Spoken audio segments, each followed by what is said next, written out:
Students, आज हम start करेंगे बॉर्न-हैबर साइकिल। और बॉर्न-हैबर साइकिल क्या होता है, तो आयनिक कंपाउंड के फॉर्मेशन को एक ग्राफिकल या साइक्लिक रिप्रेजेंटेशन से रिप्रेजेंट करते हैं, उसी को हम बोलते हैं बॉर्न-हैबर साइकिल। और बॉर्न-हैबर साइकिल में हम यहां पर सबसे पहले देखेंगे बॉर्न-हैबर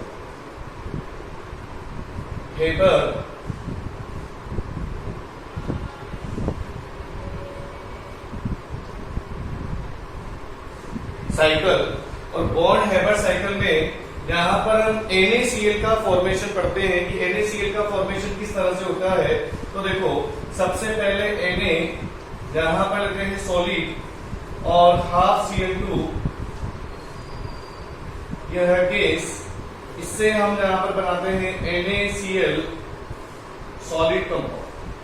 और इसके दौरान यहाँ पर NaCl का एक फॉर्मेशन होता है। फॉर्मेशन के दौरान कुछ एनर्जी रिलीज होगी और इसे हम बोलते हैं फॉर्मेशन ऑफ NaCl एंथैल्पी।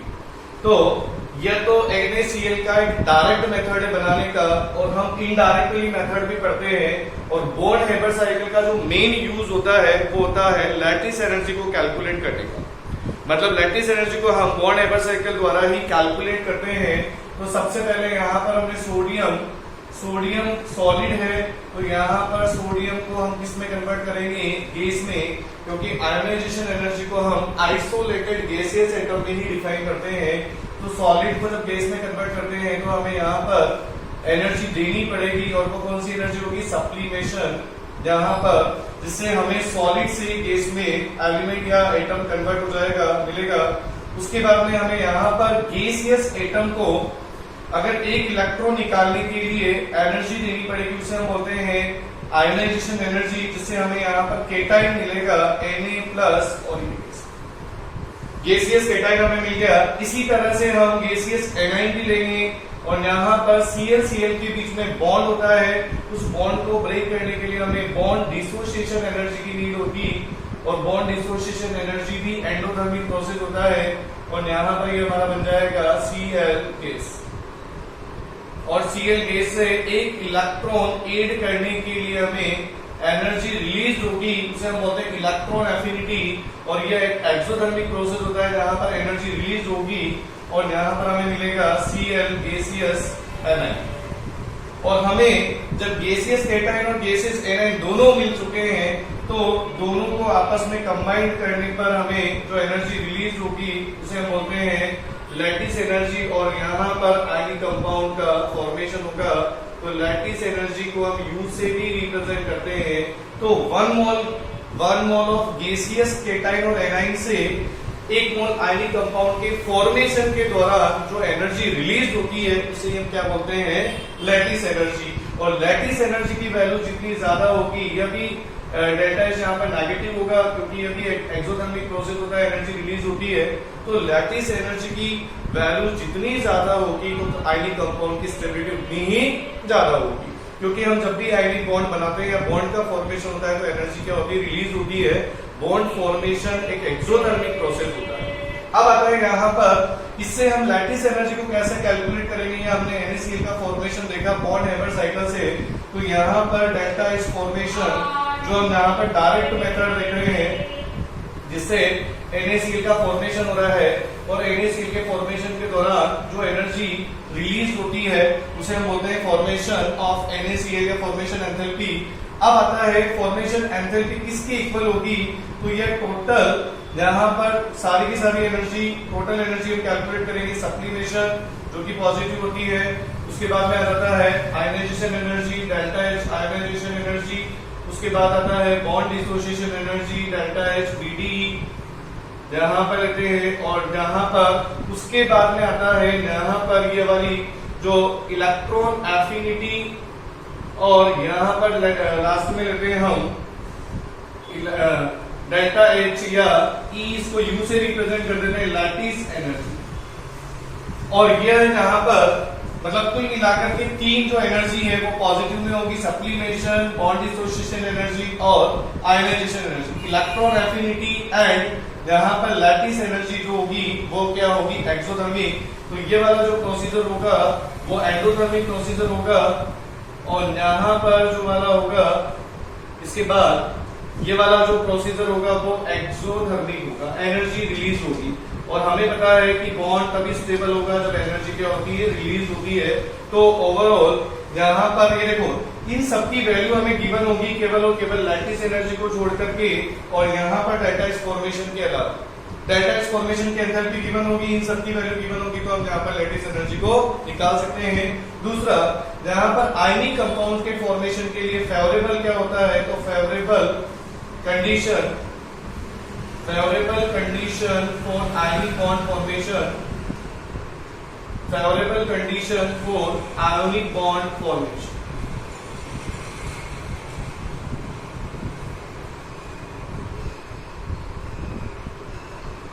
और यहां पर आयनिक बॉन्ड फॉर्मेशन के लिए जो भी एंडोथर्मिक एंथैल्पी है या एंडोथर्मिक प्रोसेस है, उनकी वैल्यू क्या होना चाहिए, कम होना चाहिए। यहाँ पर यह delta H, B D E, यह सबकी वैल्यू क्या होना चाहिए, कम।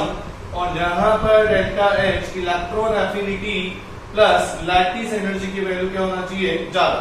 इसके अलावा यहाँ पर ionisation energy, low ionization energy बोलेंगे, आयोनाइजेशन एनर्जी की वैल्यू क्या होना चाहिए, लो। इधर मैं साइड में लिख देता हूं, लो सप्लीमेशन एनर्जी, यहाँ पर सप्लीमेशन एनर्जी की वैल्यू भी कम होना चाहिए। एंड यहाँ पर लो बॉन्ड डिसोसिएशन एनर्जी, बॉन्ड आसानी से ब्रेक हो जाए, तो ये वाली वैल्यू को क्या होना चाहिए, लो। और यहाँ पर इलेक्ट्रॉन एफिनिटी क्या होना चाहिए, हाई। एंड हाई यहाँ पर लैटिस एनर्जी होना चाहिए, जितनी ज्यादा एनर्जी रिलीज होगी तो बॉन्ड उतना ही क्या होगा, स्ट्रॉन्ग फॉर्म। तो इस तरह से यहाँ पर हम बता सकते हैं आयनिक बॉन्ड फॉर्मेशन के लिए फेवरेबल कंडीशन। और दूसरी बात, आयनिक बॉन्ड फॉर्मेशन के लिए फेवरेबल कंडीशन दो ज्यादा जरूरी होती है हमें। एक तो हमें केटाइन इजी मिल जाए, केटाइन इजी कब मिलेगा, जब वो उसका आयनाइजेशन एनर्जी क्या होगा, कम होगा, आसानी से वो क्या बना दे, आसानी से इलेक्ट्रॉन डोनेट करके केटाइन में कन्वर्ट हो जाए। इसी तरह से एनाइन मिलने के लिए हमें क्या होना चाहिए, इलेक्ट्रॉन एफिनिटी ज्यादा से ज्यादा होना चाहिए, मतलब वो आसानी से इलेक्ट्रॉन गेन कर ले और ज्यादा एनर्जी रिलीज करे, तो इलेक्ट्रॉन एफिनिटी की वैल्यू क्या होना चाहिए, हाई। और आयनाइजेशन एनर्जी की वैल्यू लो होना चाहिए। तो उस केस में आयनिक बॉन्ड का फॉर्मेशन इजी होगा या आसानी से होगा। तो ये दो फेवरेबल कंडीशंस होती है आयनिक बॉन्ड फॉर्मेशन के लिए।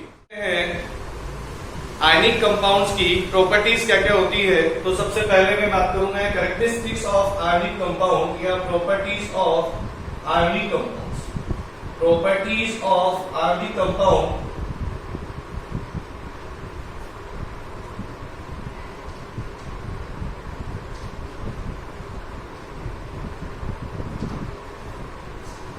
और इसमें सबसे फर्स्ट हम लेते हैं आयनिक कंपाउंड्स की प्रॉपर्टी में फिजिकल स्टेट।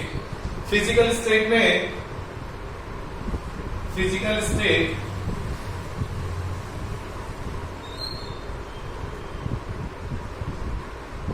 जनरली जो आयनिक कंपाउंड्स होते हैं वो क्या होते हैं, सॉलिड, क्रिस्टलाइन सॉलिड होते हैं।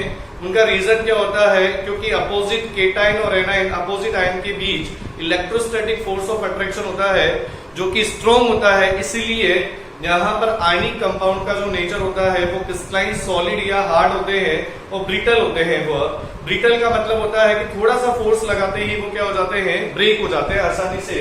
क्यों होते हैं, देखो, तो यह क्रिस्टलाइन सॉलिड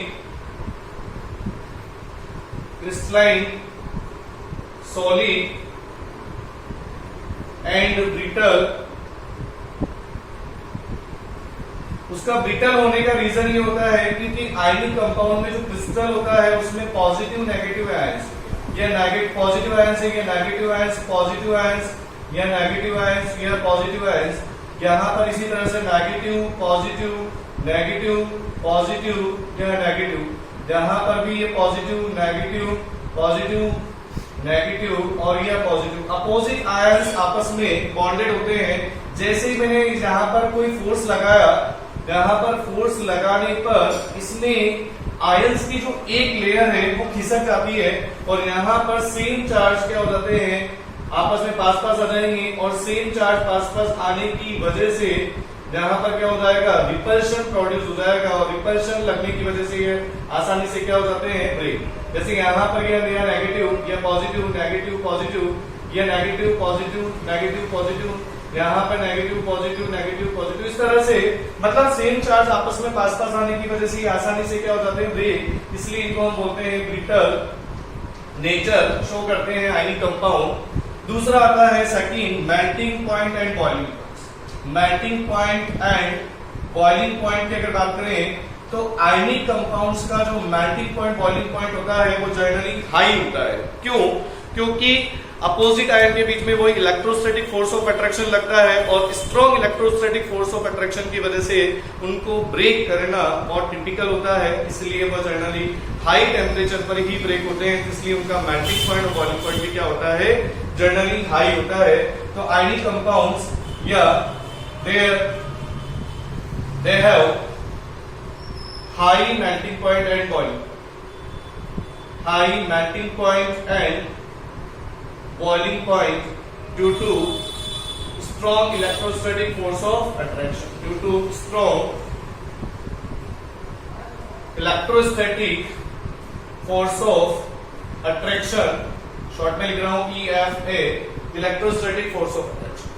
तीसरा पॉइंट आता है आयनिक कंपाउंड्स जो होते हैं वह कंडक्टिविटी शो करेंगे या नहीं करेंगे, तो यहां पर कंडक्टिविटी इन आयनिक कंपाउंड्स, तो ionic compounds are bad conductor in solid state due to the absence of free ions, free electrons. यहां पर यह बेड कंडक्टर होते हैं भाई, bad conductor in solid state due to absence of free ions, लेकिन यह good conductor in molten and aqueous medium या aqueous state due to presence of free ion, due to presence of free ions,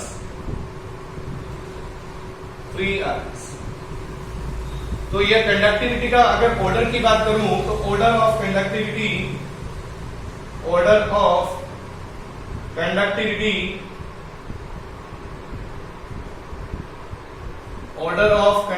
की अगर बात करें तो सबसे ज्यादा जो कंडक्टिविटी शो करते हैं वो सॉलिड स्टेट में सबसे कम होगा, जहां पर उसके बाद में मॉल्टन और उसके बाद में हो जाता है एक्वस। कोई भी हो, मैंने यहाँ पर NaCl का एग्जांपल ले लिया, तो जनरली हम ये बात करते हैं। उसके बाद में आता है यहाँ पर सॉल्युबिलिटी और ionic compounds like dissolve like का प्रिंसिपल फॉलो करते हैं, लाइक डिसॉल्व लाइक सेम में घुलता है भाई। तो आयनिक कंपाउंड्स अपने आप में क्या होते हैं, पोलर कंपाउंड्स होते हैं और वह पोलर सॉल्वेंट में ही डिसॉल्व होंगे और नॉन पोलर सॉल्वेंट में वह डिसॉल्व नहीं होते या इनसॉल्युबल होते हैं। तो पोलर सॉल्वेंट जैसे वाटर हुआ, अल्कोहल हुआ, जिनमें पोलरिटी होती है, डाइपोल मूवमेंट जिनका जीरो नहीं होता, और जिनका डाइपोल मूवमेंट जीरो होता है, जो सिमेट्रिक मॉलिक्यूल्स होते हैं, वह नॉन पोलर मॉलिक्यूल्स होंगे, नॉन पोलर कंपाउंड्स होंगे, और नॉन पोलर कंपाउंड्स में आयनिक कंपाउंड्स होते हैं वो डिसॉल्व नहीं होते। तो इस तरह से उसके बाद फिफ्थ पॉइंट आता है आइसोमॉर्फिज्म या आइसोमॉर्फस। आयनिक कंपाउंड होते हैं वह आइसोमॉर्फस वर्ड यूज करते हैं उनके लिए, तो आइसोमॉर्फस। और आइसोमॉर्फस होता क्या है, आइसोमॉर्फिज्म वर्ड का मतलब क्या होता है, तो ionic compound having same crystal structure are said to be isomorphous to each other. वह कंपाउंड जो आपस में सेम क्रिस्टल स्ट्रक्चर रखते हैं उन्हीं को हम क्या बोलते हैं, आइसोमॉर्फस। और आइसोमॉर्फस में हम यहाँ पर अच्छे से ब्रीफ में पढ़ेंगे। देखो फर्स्ट एग्जांपल होता है जिनमें नंबर ऑफ आयंस और केटाइन और एनाइन में नंबर ऑफ इलेक्ट्रॉन सेम हो, तो वह आइसोमॉर्फिज्म शो करते हैं। और इसका एक सबसे बेस्ट एग्जांपल होता है Na-NO3 और MgCO3,